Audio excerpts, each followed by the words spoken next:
And my first guest for more than 17 years. The Grateful Dead have been making rock and roll history with very few personnel changes and ecstatic fans known as Deadheads. They are truly a cultural phenomenon. But the Grateful Dead are more than just a band. They are a community of about 100 people whose energies go into their albums, concerts, and films. Would you please welcome two members of the Grateful Dead, Jerry Garcia and Bob Weir.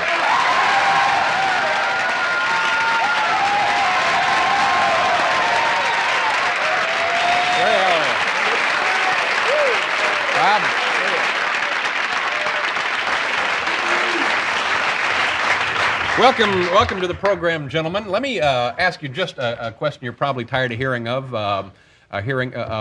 You probably more than anybody represent San Francisco and all of the BN and that sort of thing in those days. And what year would this have? What year would this have been? 60? Somewhere between 64 and 67. Now that seems... No, it was 66 and 69, wasn't it? Yeah, that's about right. This is close between enough. 66 yeah. and 69, actually. Yeah. Was that? It seems like a very romantic, exotic time. Was that fun, exciting? Oh yeah, nothing but fun. Yeah. Yeah. Can you describe your favorite memories from that era? Well, first off, there was the acid test, and that was a barrel of fun. Yeah. And more fun than a frog in a glass of milk. And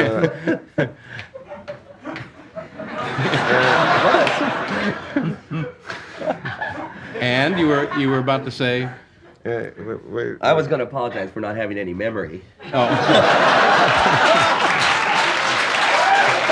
I'm pretty sure it was fun, though. Did you have any sense that things were forever going to be changed after that? Well, I guess your memory taking a hike was one. Yeah. The thing about the thing, it seemed as though that at the time it seemed as though things were going to change real fast. You know, because there was this amazing momentum. I mean, it started out like when the acid tests were happening. They started with 50, 60 people or something like that in a matter of weeks. It escalated to 3,000 or something like that.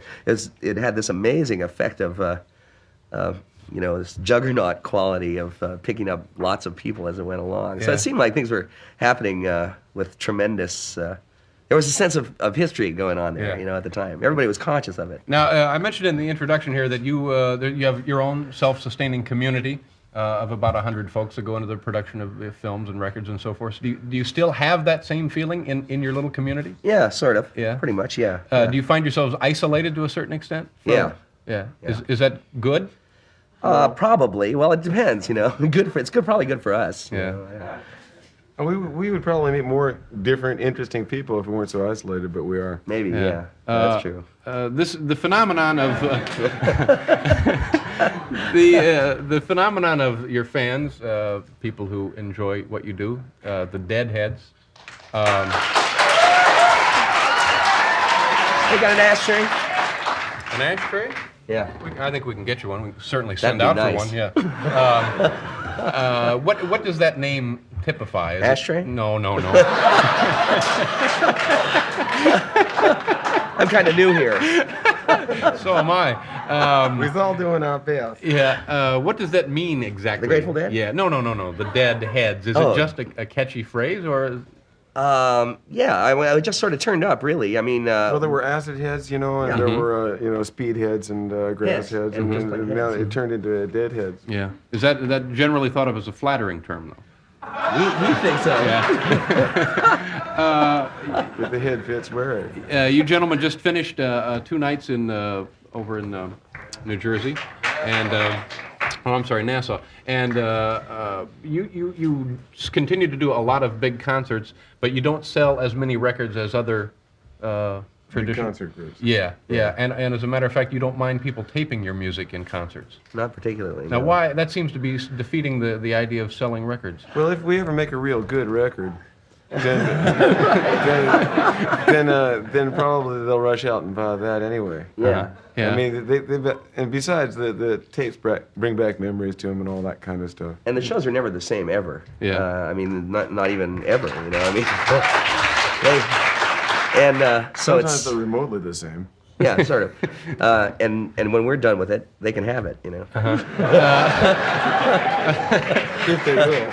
I was reading articles about your work today, and the phrase X chemistry came up. Yeah. And it was in context of something which occurred on stage. Yeah. What would that be? X chemistry.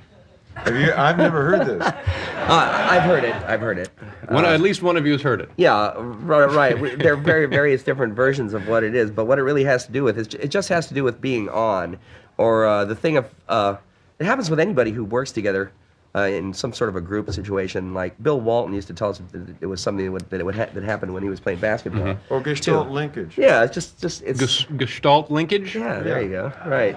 A Jungian might say that. It's the thing of having more happen than strictly cause and effect, you know. But also, you're placing yourself in a great deal of jeopardy, potentially, it's taking right? A chance, yeah, it's taking a chance. I mean, it used to be that we failed way more than we succeeded. But you sort of mastered that energy. Not really. You know, I couldn't say that we mastered it. Oh, no. It's an interesting notion, nonetheless.